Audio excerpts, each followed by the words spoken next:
Good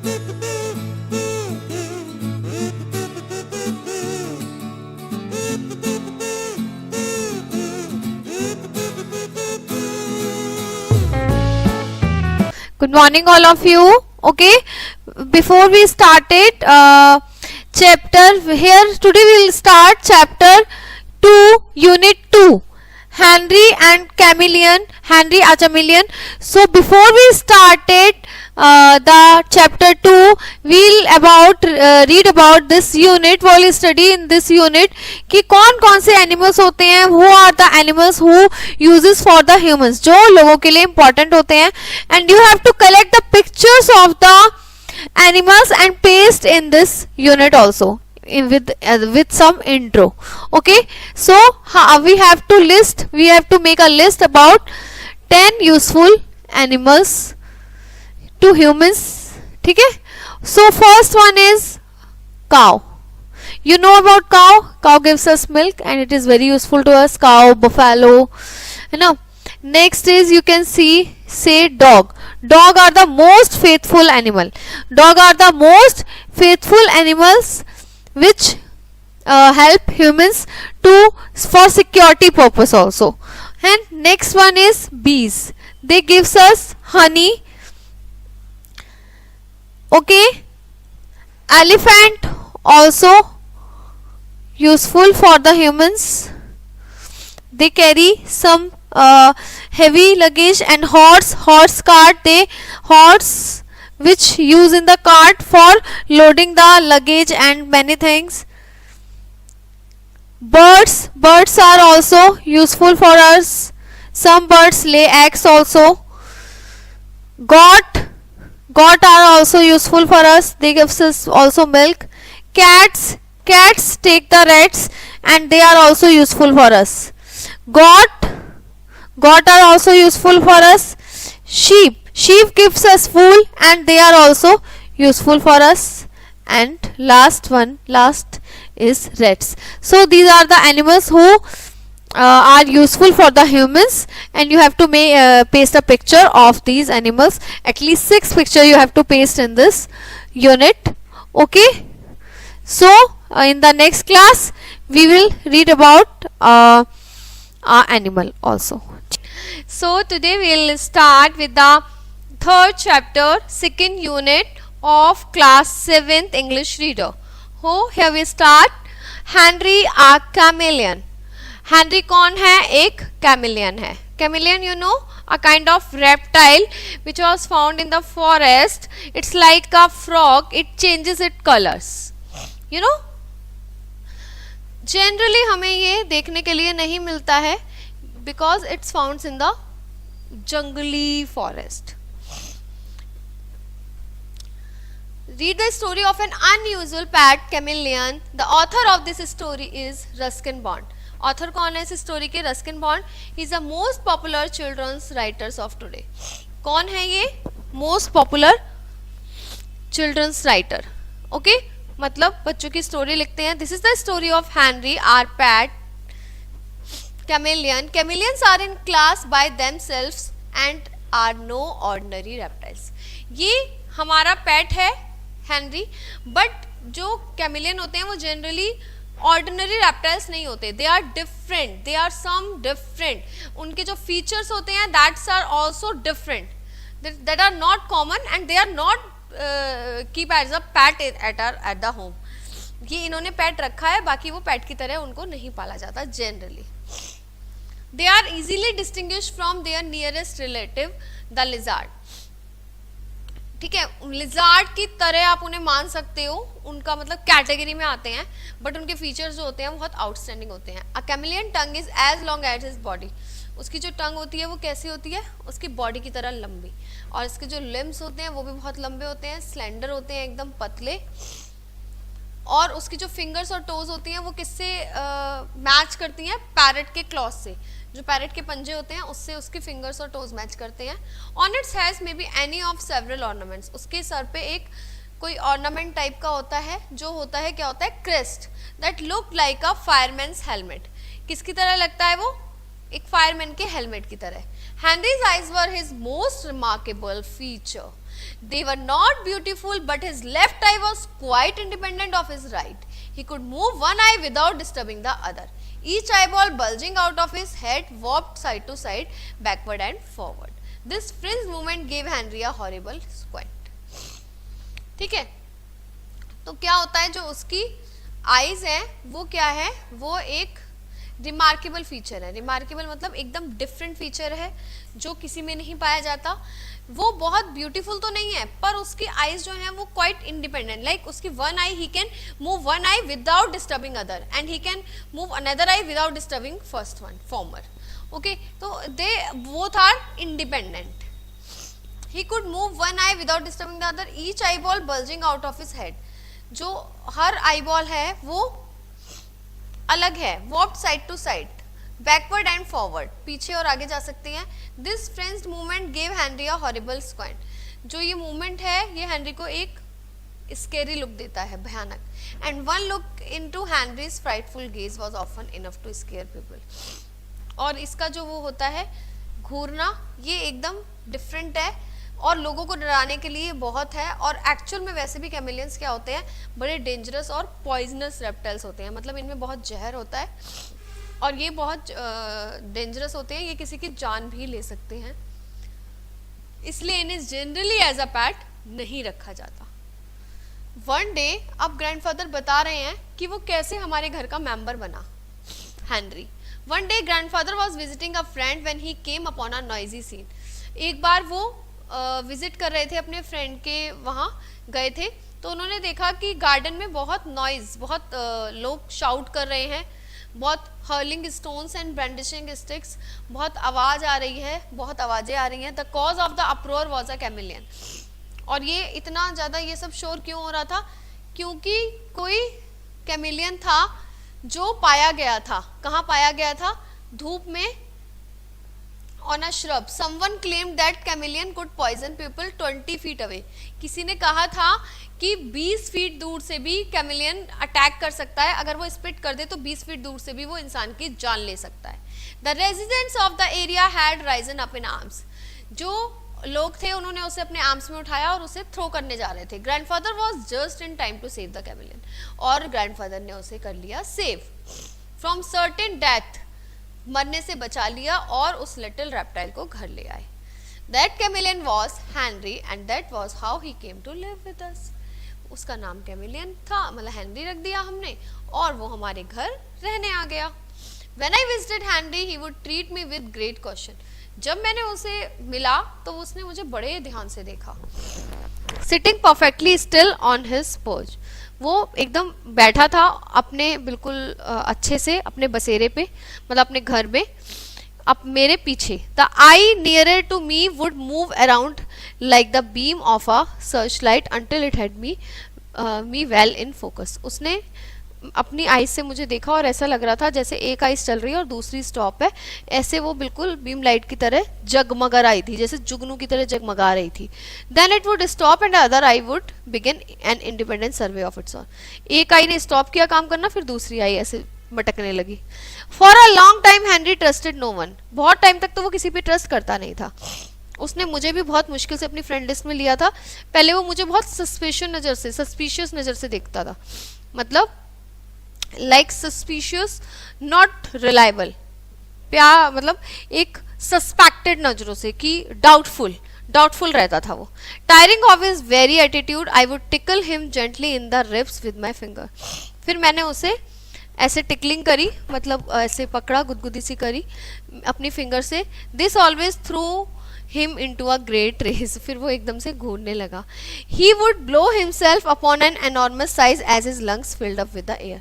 और वो अपने आप को फुलाकर एक बड़े साइज में कर सकता था. बड़े एनॉर्मस मतलब बहुत ह्यूज साइज में,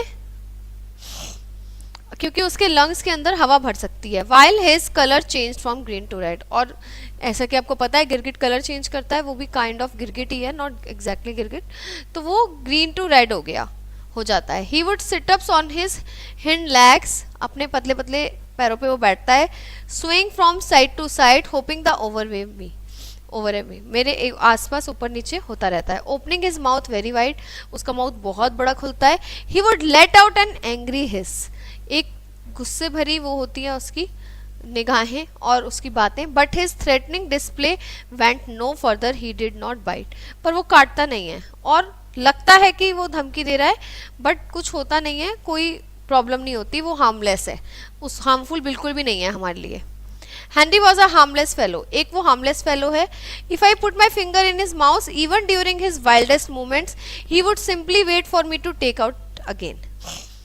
मैं इनफैक्ट उसके मुंह में ऐसे करके फिंगर दे देता हूँ तो तब वो क्या करता है, जब वो बहुत गुस्से में भी होता है, वाइल्डेस्ट मोमेंट मतलब फुल गुस्से में, तब भी वो क्या करता है, वो मुझे मेरी फिंगर को निकालने का वेट करता है और तब तक उसको बाइट नहीं करता।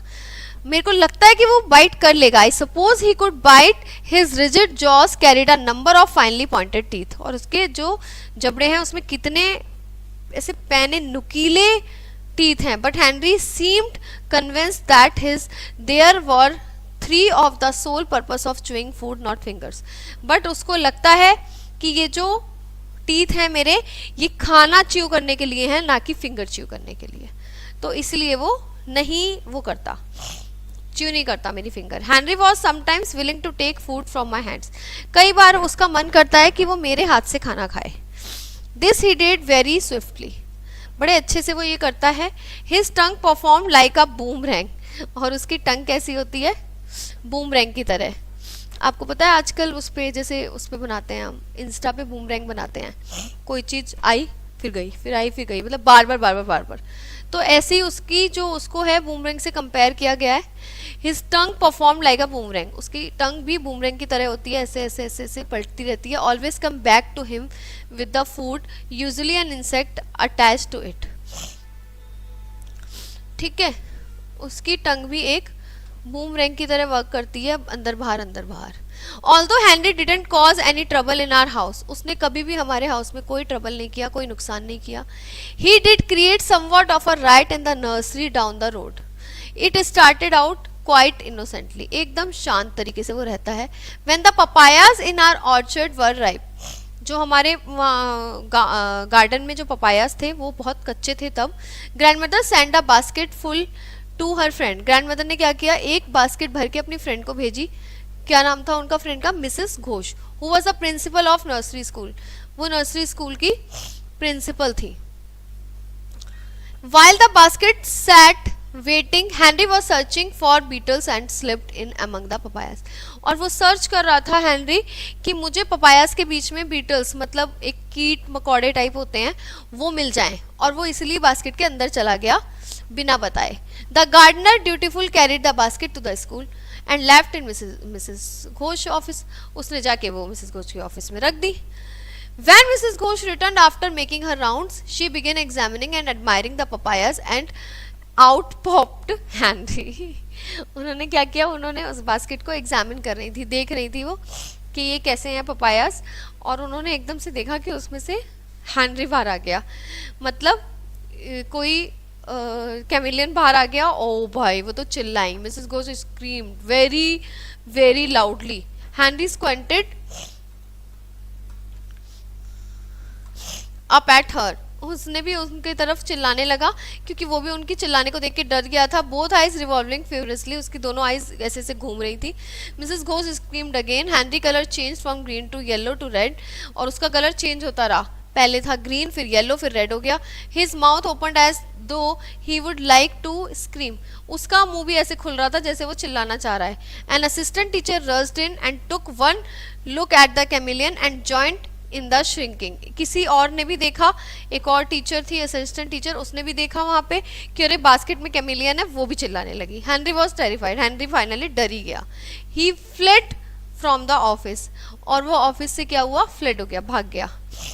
Running down the corridor, corridor में भाग गया। And into one of the classroom, एक क्लासरूम में जाके बैठ गया।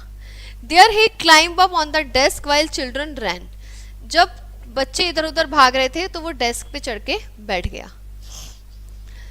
Some to get away from Henry, कुछ तो उससे दूर जाना चाहते थे और कुछ उसे पकड़ना चाहते थे। Henry finally made his exit through a window and disappeared the garden, finally वो विंडो से बाहर निकल गया और जाके वहां गायब हो गया, डिसअपीयर हो गया। Grandmother heard about the incident from Mrs Ghosh but didn't mention that the chameleon was ours, it might have spoiled their friendship. Grandmother को पता चल गया था, ठीक है, उन्होंने मिसेस घोष से ये इंसिडेंट का पता चल गया था, पर उन्होंने ये नहीं बताया कि ये हमारा पेट है कैमिलियन। अगर ऐसा होता तो फिर उनकी दोस्ती टूट जाती कि भाई तुमने कैमिलियन पाल रखा है। Grandfather and I didn't think Henry would find his way back to us. Grandfather ने और मैंने सोचा कि पता नहीं हेनरी को हमारा घर वापस मिलेगा नहीं मिलेगा, because the school was 3 blocks away, 3 block दूर था school. But a few days later I found him sunning himself in the garden wall. फिर कुछ दिनों बाद हमने देखा कि हमारी गार्डन की वॉल में वो धूप में आ चुका है। Although he looked none of the worse for his adventure, he never went abroad again, बाहर कभी नहीं गया वो दोबारा, और ऐसा लग रहा था although he looked none of the worse for his adventure. Henry spend the rest of his day in the garden, और फिर उसने सारे दिन कहाँ बिताए, गार्डन में ही। Where he kept the insect population well within bounds, जहाँ पर इंसेक्ट को रखा जाता है बाउंड्री के अंदर, ठीक है। तो this was the story about a chameleon, he was the pet of the narrator. So ठीक है, जनरली हम पेट नहीं करते, बट हम पाल सकते हैं, ऐसा कुछ वो नहीं है। उन्होंने भी पाला था एक डिफरेंट काइंड ऑफ कैमिलियन। हर किसी को, मतलब जैसे हमारे जो वो होते हैं इंसेक्ट्स होते हैं, उनका भी अपना वो होता है, मन होता है, मर्जी होती है। तो he was so cute in fact, ठीक है। Okay, the story ends, this chapter ends. Now we will see you in the next poem. Today we'll jump into the next poem of your book, class 7th English reader, unit 2, and the poem My Mother Saw a Dancing Bear. Read the poem about a dancing bear. आपने देखा है भालू dance करने वाला। जैसे कि आप देखते हो हमारे गली में पहले आते थे मंकीज आते थे, और मंकीज के साथ उन्हें होल्ड करने वाला आता था, बंदर जो लाता था और उसका डांस करके दिखाता था, और सारी क्राउड इकट्ठी हो जाती थी स्ट्रीट्स की और उसके डांस को देखती थी। फिर वो they put some bowl in front of the people for begging the coins, ठीक है। तो ऐसा ही यहाँ पर इस पोम में दिखाया गया है। ओके, चार्ल्स कॉजले के द्वारा ये लिखी गई पोम है, रिसाइट की गई। Okay, here we'll start. By the schoolyard a day in June, the keeper stood with chain and bar, and whistle pipe played a tune. The broom lifted up its head and lifted up its dusty feet, and all the children laughed to see it caper in the summer heat. हम क्या देखेंगे, हम देखेंगे by the school yard, school के जो मैदान है उसमें एक दिन है, एक दिन, किस दिन, जून का कोई दिन है। The keeper stood with the chain and the bar, जो वो है भालू पकड़ने वाला, वो उसको चेन के साथ लेकर खड़ा हुआ है बेयर को। And whistle pipe and played a tune, और वो क्या कर रहा है, एक सीटी बजाता है, सीटी बजाता है, और सीटी बजाते ही एक ट्यून बजती है और बेयर डांस करने लगता है। ये लोग क्या करते हैं, एक्चुअली उसको ट्रेन करके लाते हैं, और जब ये इन्हें ट्रेन करते हैं, अगर ये ट्रेन नहीं होते, अगर ये कुछ गड़बड़ करते हैं, तो इनको स्कोल्ड किया जाता है, मारा जाता है। That's very worst. The bruin lifted up its head, bruin यहाँ पर किसको कहा गया है, बेयर को ही कहा गया है। आप एक यूरोपियन बेयर को कह सकते हो ब्रून, ये एक यूरोपियन बियर होता है, थोड़ा डिफरेंट होता है नॉर्मल बियर से। The bruin lifted up its head, ये अपना हेड ऐसे करके उठाता है। And lifted up its dusty feet, मतलब कुल मिला के वो क्या कर रहा है, डांस कर रहा है। जब विसल बजा रहा है, जो कीपर है जो आया है उसको लेकर साथ में स्कूल यार्ड में, कब, अ डे इन अ जून, जून में एक गर्मी का इतनी गर्मी हो रही है, और उस गर्मी के दिनों में एक कीपर उसे लाया है अपने साथ बेयर को, और बेयर को क्या कर रहा है, एक विसल पाइप लेके, मतलब विसल बजाता है और एक ट्यून बजाता है, और उससे कहता है नाच, ठीक है, नाच भालू नाच। And lifted up his dusty feet, वो बेचारा अपने डस्टी फीट को ऐसे करके उठाता है, और सारे बच्चे उसे देख के क्या कर रहे हैं, हंस रहे हैं। All the children laugh to see in caper in the summer heat, बेचारा इतनी गर्मी में वो जंप कर रहा है, ठीक है। बेयर क्या कर रहा है, कैपर मीन्स होपिंग, जंपिंग, जंप कर रहा है ऊंचा ऊंचा, इतनी समर हीट निकल रही है बाहर। They watched as for the queen it died. क्या ये सब कैसे देखा जाता है? जैसे कोई महारानी की डेथ हो जाती है तो तब उस पर डांस होता है, ऐसे करके उसको इस तरीके से देखा जाता है। दे वॉच्ड इट मार्च, ऐसा लगता है कि वो मार्च कर रहा है, मतलब जैसे मार्च पास्ट होती है ना, रैली निकलती है उसमें इंडिपेंडेंस डे और रिपब्लिक डे में, इस तरीके से। They watched as for the queen it died, they watched it march, they watched it halt, they heard the keeper as he cried, now roly poly somersault. तो क्या होता है, ऐसा लगता है कि वो मार्च कर रहा है, चल रहा है, ऐसे तेज तेज कदमों में दौड़ रहा है। दे वॉच्ड इट हॉल्ट, उसने ब्रेक लिया फिर दौड़ा, ब्रेक लिया फिर दौड़ा। They heard the keeper as cried, ऐसा लगता है कि वो जैसे बेयर रो रहा हो, रोने वाला हो। नाउ रोली पोली, अब उससे क्या कहता है कीपर, उससे कहता है बेयर से, नाउ रोली पोली समरसॉल्ट, अब एक स्टंट करके दिखाओ। उस वो से एक्सपर्ट करके लाया होगा, पता के लाया होगा घर से कि तुम्हें एक रोली पोली स्टंट करना है, समरसॉल्ट जिसका नाम रख दिया उसने। तो ऐसे वो एक स्टंट करेगा, कैसे स्टंट, ऐसे करके पूरा जंप करने वाला होता है ना, ऐसे पूरा कूदने वाला, ऐसा वो स्टंट करेगा। And then man my mother said, उसके बाद क्या हुआ, then my mother said there came, मेरी मम्मा ने बोला चलो। अब वो पैसे लेकर आया है, the keeper with a bagging cup, जो मदारी था उसको लेकर जो आया था, वो एक कप लेकर आया था जिसमें वो क्या मांगने वाला था, पैसे मांगने वाला था। ठीक है, they then my mother said he there came the keeper with the begging cup, the bear with burning coat of fur, shaming the laughter to stop, they paid a penny for the dance, but what they saw was not the show, only in bronze etching eyes for distance forest and the snow।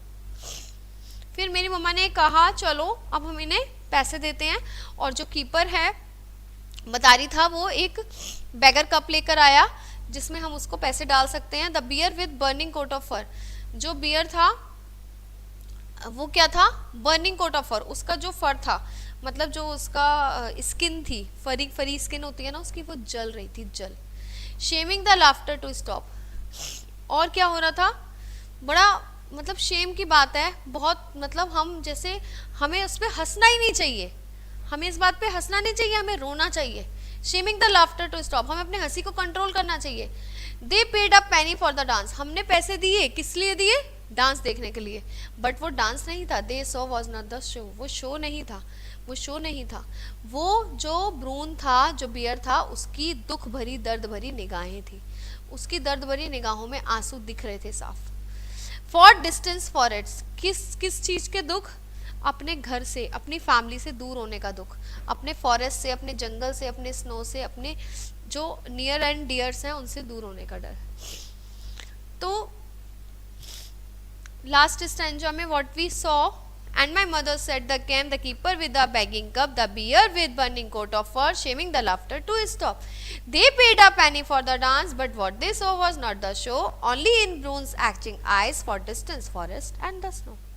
Charles Causley written this a poem, very like दर्द भरी poem है ये। ठीक है, उसकी मम्मा ने कहा कि चलो हम बैगिंग कप में इन्हें देते हैं पैसे, बट जो बियर था वो एक्चुअल में जल रहा था धूप में, उसका जो कोट ऑफ, जो उसका फर था, ये जो उसकी स्किन होती है फरी फरी, वो जल रही थी, और हमें उस पर हंसी नहीं, शेम करना चाहिए, हमें हंसते हुए, हमें शर्म आनी चाहिए कि हम डांस के लिए पैसे नहीं दे रहे हैं, हम कोई शो नहीं देख रहे हैं।